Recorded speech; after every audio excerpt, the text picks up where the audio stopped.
So, this happened a year ago, and I'm still pretty shaken by this whole event. I thought I'd tell my story.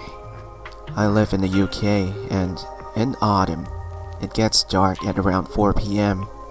There was a school autumn break that week, so all the kids were at home.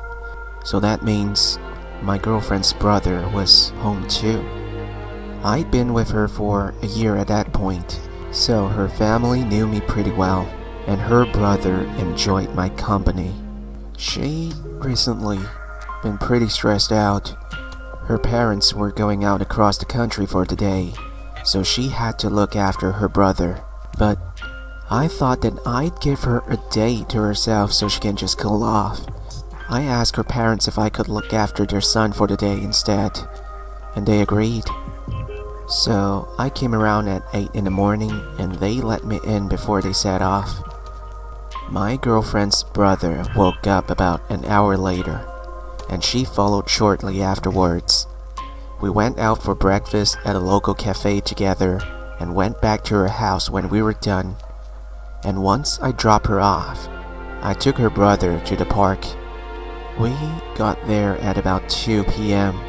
and the place was pretty packed.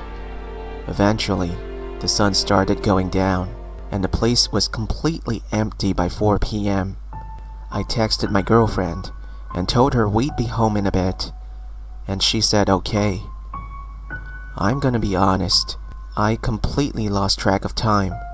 Me and her brother were having fun being the only two in the park.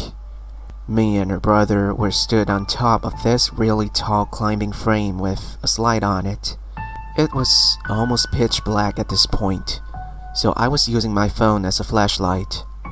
A notification popped up on my screen, and it was my girlfriend, asking where we were.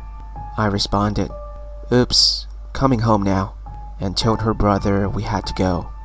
He sighed and asked if we could go down the slide, and I said yes. Before I went down, I knew what the park looked like. There were streetlights all around it, benches everywhere, some trees, and places for the kids to play. When I came out of the slide, there was something weird. A man had appeared out of nowhere and was stood beneath one of the streetlights. He had a trench coat on and a beanie hat. I immediately got my girlfriend's brother behind me and called out to the man with a friendly, "Hi there." I got a response. He started groaning. I noticed he was swaying back and forth in the light, and he had his mouth open, drooling, with a blank look in his eyes. This man made me feel really effing uneasy. I picked little bro up and kept checking on this guy the entire time. There was an exit to my left that led to the path back home, so I left out that way and kept checking behind me every few seconds. The guy was still stood there. The path where the guy was stood merges with a big main path if you walked out through some bushes, and so does the one I walked through. I was walking down the path for about 2 minutes, periodically checking behind me, and thought I was in the clear. I wasn't. I was on a straight stretch of path with lots of street lights when I saw him again. He was stood beneath one, looking up at it, and he was playing with something in his hands.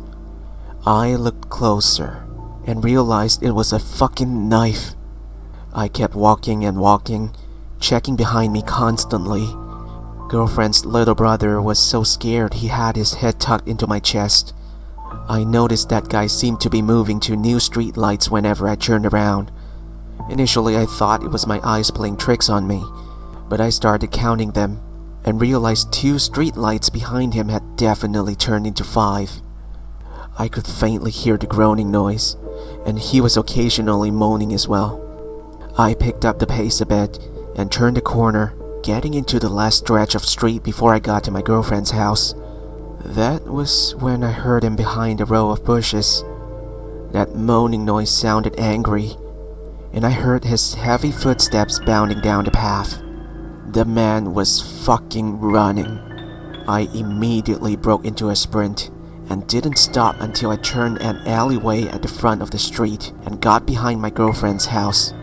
There's a big bush there, so I crouched down behind that and spammed her phone with messages to open the back gate. I hugged her brother close until she opened it for us and got us in quickly. It felt like years. I went to the front of the house and had it confirmed that I'd managed to shake him. He was now in the street, circling where I'd been, outside of the alleyway just a moments ago. He was still moaning.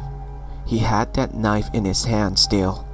He started kicking people's bins over. I called the police immediately, but he was gone by the time they arrived, and as far as I know, they never found him. There was a similar incident near the area a few months ago I saw in a local Facebook group, but I don't think anything came of that either. Her parents thanked me for keeping her son safe and didn't hold any ill will against me for the situation. He went back to normal pretty much the day afterwards, but he still has nightmares about the event.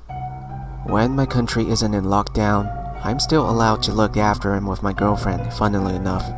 But we haven't been to that park ever since, and I still check over my shoulder and break into a cold sweat every time I'm alone in the street. And that's the end of the story. That is quite some encounter you got there, OP. You took care of your girlfriend's bro like a pro. Oh, it rhymes. Okay, anyways, be very careful of your surroundings after dark. The scary thing is that this doesn't only apply to children. It can happen to adults as well. It is better to not venture alone down a dark alleyway or a street that is completely empty, as you won't know who might be following you. It's better to not take this as an insult to one's bravery by saying, "Oh, you just don't have the balls to walk alone in the dark," as sometimes being a coward will allow you to live longer.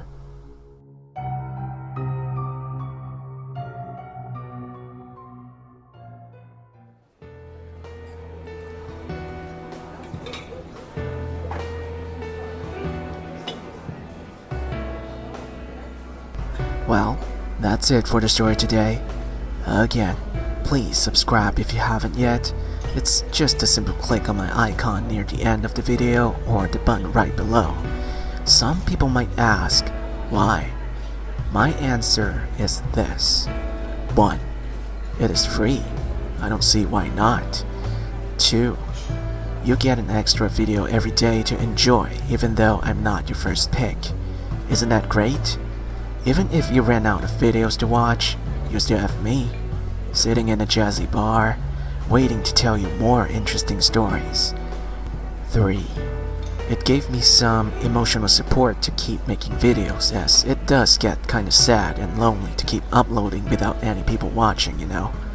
If you already did, please know that I really appreciate that. Thank you, and we'll see you again next time. Have a great night.